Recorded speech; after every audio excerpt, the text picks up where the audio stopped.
Whoa, coming into mid-May, I brought to this program some excerpts of very crucial deliberations going on before the Public Accounts Committee of Parliament concerning they originate from the Auditor General's investigations into the use of the tax-exempt status of the University Hospital of the West Indies. Those inquiries before the Public Accounts Committee, they've morphed into or branched into a number of areas. So there are many tentacles now that have been open to probing by the Public Accounts Committee. On or around the 12th May 2026, a former chairman of the committee, Mr. Wayne Chai Chung, appeared before the committee, and the matter of the hiring of a chief executive officer took center stage. It took center stage because Mr. Chai Chung, in his written submissions to the committee, represented that hiring a CEO was on the top priority for the new board because of the urgent directional challenges facing UHWI then, and I believe those challenges continue to face the UHWI. And this is why I tell you, we have to get in the habit. Some of us have not started practicing it. Some of us, it's a stranger to us. We have to get in the habit of holding off on concluding on something because somebody said something. Because not everything that is said is truthful. And we cannot come to a conclusion on what is accurate until we just wait and see things unfold a little bit longer. Even right now, I've not come to any conclusions on this thing because I'm at well, Ken Maxwell. But Mr. Chai Chung represented that this thing was so crucial for UHWI. A subcommittee of the board went through the process, vet a number of individuals. One was approved, shortlisted, and I believe Mr. Chai Chung said that the individual's appointment was ratified by the board. Let us go back to listening to a bit of some of what transpired on the 12th May before the Public Accounts Committee of Parliament.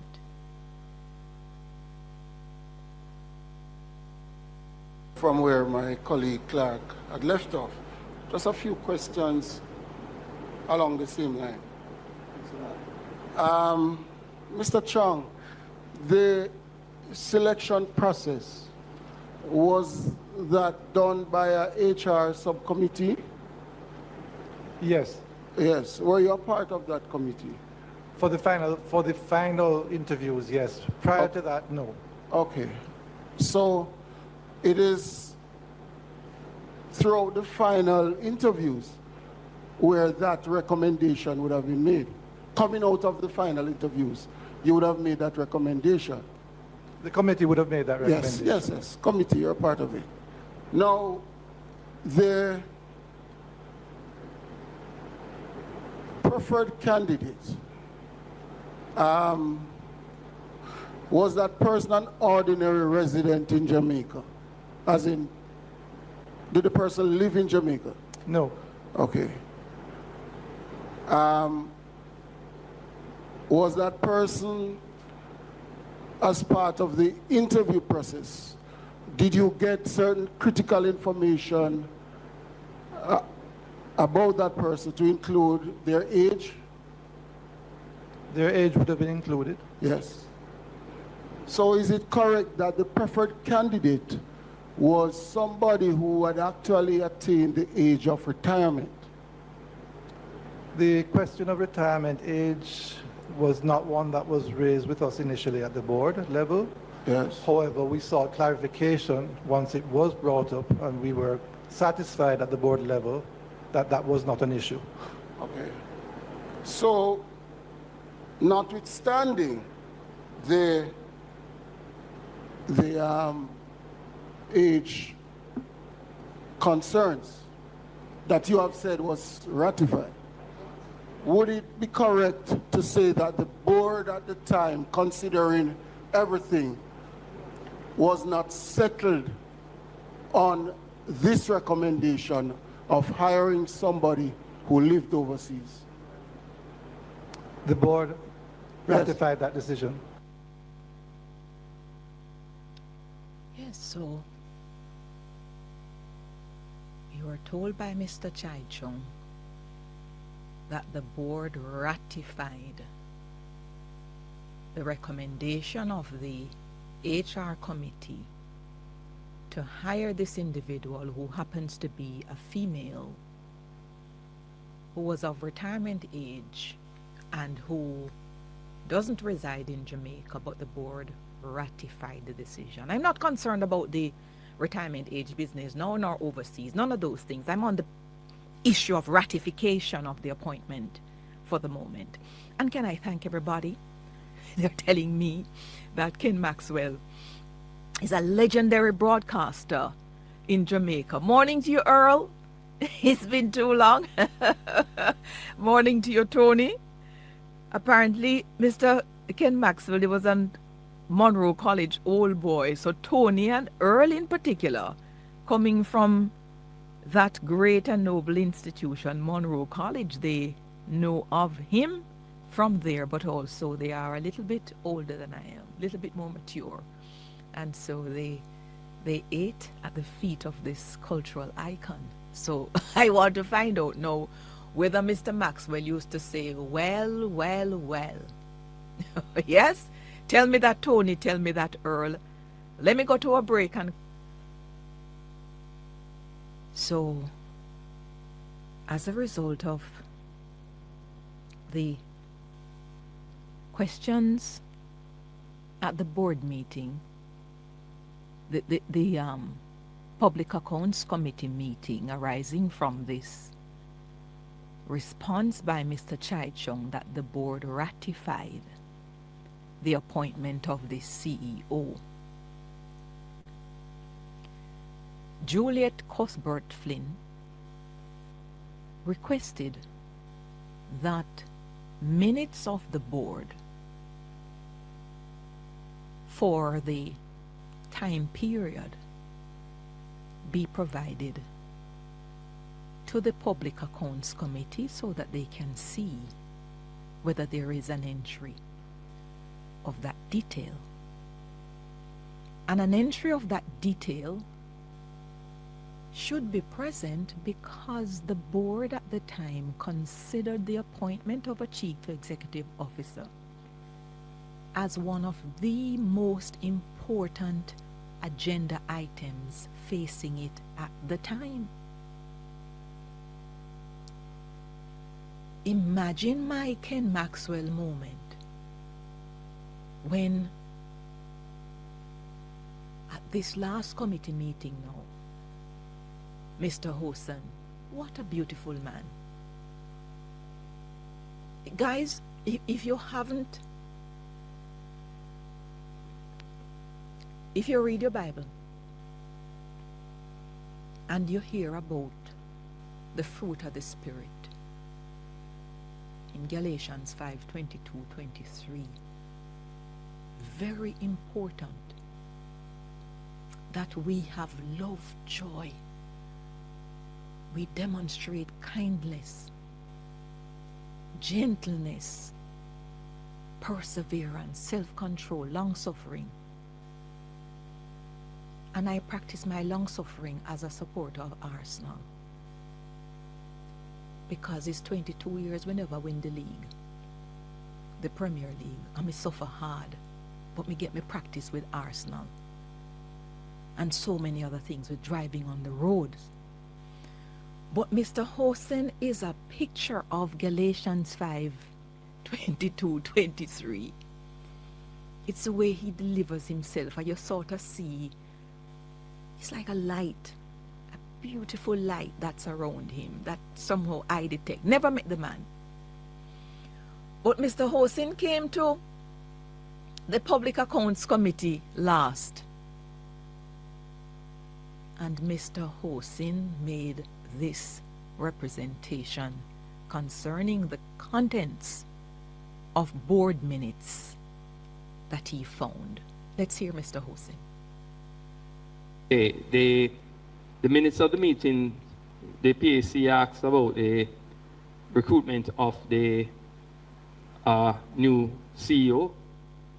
The minutes of the relevant periods were checked. Neither the minutes of the board meeting or minutes of the board of senior directors speak to a decision to overturn the appointment of a candidate who was selected for the post of CEO. So there are no records stating that in any of the minutes that we have recorded. And the only reference in the, of all the minutes that you checked, and you said you would have checked for the period from the second, pretty much yes. a 1 year period. Yes. The only reference to the CEO would have been Would have? what? They found in the July 19, 2023, which was attached, and the only mention of the selection process or employment of a candidate can be found there. And there is really nothing else. that states that the board approved anyone to be the CEO. So member Main, the only thing we have, as the acting CEO has said, is what is 2 paragraphs of the minutes from July 19th, 2023. We are on page Mr. Chair, 17. Page 17 on the 1058, recruitment of a chief executive officer. You're saying from all the records, this is the only thing reference to any CEO. recruitment. Yes, but nothing states that the person or anyone was approved by the board or rejected by the board. And we can provide all the minutes if it is required. We just sent the only one we are seeing with mention of this whole position of the candidate. Right, so this is a bit strange. I don't understand it, to be honest with you. Especially because of the import of the appointment of this chief executive officer. And if Mr. Chai Chung is correct that the board ratified the appointment, if I'm understanding this thing correctly, that is a matter that you must unbound and compound have to put it in that minutes. And there has been no suggestion that the minutes have been, let me put a word that is out there now, manipulated. Boy, we are so full of adjectival phrases in this country. We just love to describe something before we understand what we are describing. So let me put it out there, manipulated. And as far as I understand how these minutes are to be done properly, not only, even if they are done electronically, they should be printed, and each page is to be signed by the person who says he took the minutes.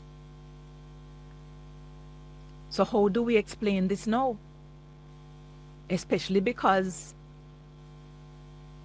the original discourse is that there was ministerial interference, yeah, and all sort of meddling and things like that were alleged. What do we do now in the face of the minutes of the appropriate time where there's no reflection of a ratification of this individual as was stated before the Public Accounts Committee of Parliament? What am I missing? If anybody has worked it out, please let me know. And this is why we have to, listening is a continuous process. And in this particular age, when, guys, we have a listening deficit. And if we don't cultivate the habit of listening, but realizing that Parliament is a continuing process, really. And if you stop at last week, you won't get the full picture. And as far as I'm concerned, so important is this seat of government that almost everything in the country turns on what goes on in there or not. And that's why I pay so close attention to what goes on in there. But somebody needs to explain, how do we reconcile this issue? And does anything flow from here? Because it cannot and it shouldn't be that the only people who become the subject of public lynching are the elected representatives, invariably the ministers. It cannot be right that we stop there only. So I'd love to get a better understanding as to how can this be explained, if at all, or is there more to come? I believe I heard one of the members call for the Human Resource Committee to their records and so forth to be brought. I'm not averse to that because all cards on the table, good. But the big issue is, from my understanding of the sequence of the questions before the Public Accounts Committee, even though the Human Resource Committee was mandated to do the vetting, they do not have the authority to appoint. So whatever they recommend, they have to recommend it to the board, and the board has to ratify. If the board ratified, something must be documented to demonstrate ratification of such crucial decision. You cannot, I take back cannot, you shouldn't have ratification by omission. So,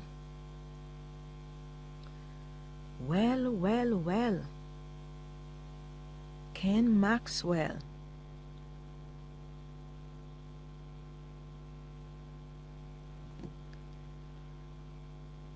Or if UHWI board recorded the minutes, recorded the meetings, they should make the recording available. Because we have to move up to a different level now. The level of mistrust in this country is at a crescendo. And I'm telling us that we have to be careful that we jump to believe some and discard others by the mere say-so. More is more than desirable. And I'm having a lot of discomfort about a lot of things. But so it is.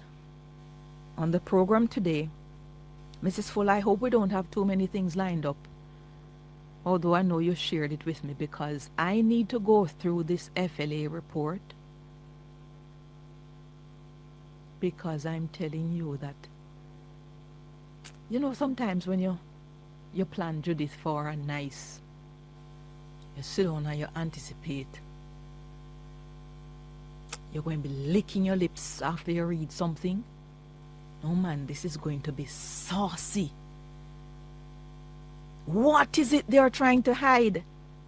Why is it that the report wasn't tabled? What are they going to court about? And then, oh God, what a letdown. It's like you see a piece of melon that looks so red, and it's supposed to be juicy and sweet. And when you taste it, not even chocho. Anyway, is to know. Is to know.